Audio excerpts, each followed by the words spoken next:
Welcome to நாத்தனார் kitchen. இன்றைக்கி நம்ம என்ன செய்ய போகிறோன்னா உருளைக்கிழங்கு மசாலா பண்ண போகிறோம். வாங்க பார்க்கலாம். 1/2 கிலோ உருளைக்கிழங்கை வேக வச்சு கைட்டை மசித்து வச்சுருக்கோம். ஒரு பெரிய வெங்காயத்தை நறுக்கி வச்சுருக்கோம். 10 பல் பூண்டை இடித்து வச்சுருக்கு. கருவேப்பிலை சிறிதளவு, மல்லித்தலை சிறிதளவு, கடுகு 1 ஸ்பூன், குழம்பு மசாலா பொடி ஒரு 2 ஸ்பூன். அது இல்லாதவங்க தனி மிளகாத்தூள், மல்லித்தூள், மஞ்சத்தூள், சோம்புத்தூள் சேர்த்து தாளிச்சுக்கிடலாம். சட்டியை வச்சு எண்ணெய் காய வச்சுருக்கோம். இப்போ எண்ணெய் காஞ்சோன்னா கடுகை ஃபஸ்ட்டு போட்டுக்கிறோம்.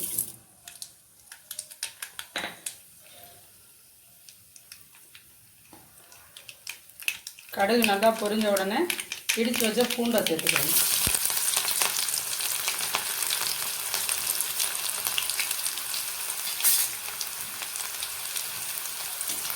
பூண்டு கொஞ்சம் நல்லா வதங்கணும்.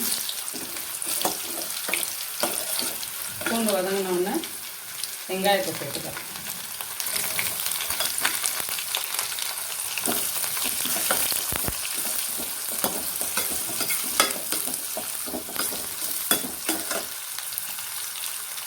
கருவேப்பிலையும் சேர்த்துக்கிறேன்.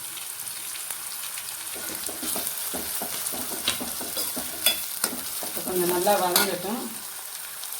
கொஞ்சம் ஒரு பாதி உப்பு வெப்ப சேர்த்துக்கிறேன். இந்த வெங்காயம் சிவக்க வதங்கணும். இப்போ வெங்காயம் பூண்டு எல்லாம் நல்லா வதங்கிடுச்சு. இப்போ இது கூட நம்ம குழம்பு மசாலா பொடியை சேர்த்துக்கலாம். 2 ஸ்பூன். அதை நல்லா எண்ணெயில் நல்லா வதக்கணும். எண்ணெயில் வதங்கின உடனே நம்ம வேக வச்சு மசிச்சு வச்ச உருளைக்கிழங்கு சேர்த்துறோம்.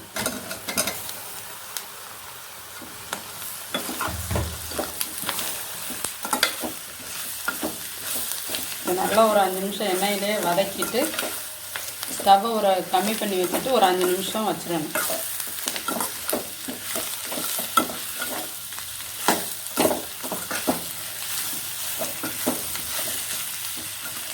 வதங்கிடுச்சு கொஞ்சம். இப்போ கொஞ்சம் ஸ்டவ்வை கம்மி பண்ணி வச்சு தீயை கம்மி பண்ணி வச்சுட்டு ஒரு 5 நிமிஷம் மூடி போட்டு வச்சிடணும். இப்போ மூடி போட்டு மூடி வச்சிடணும். இப்போ உப்பு மசாலா எல்லாம் போட்டு நல்லா வெந்துருச்சு. வாசனை நல்லா வந்துருச்சு.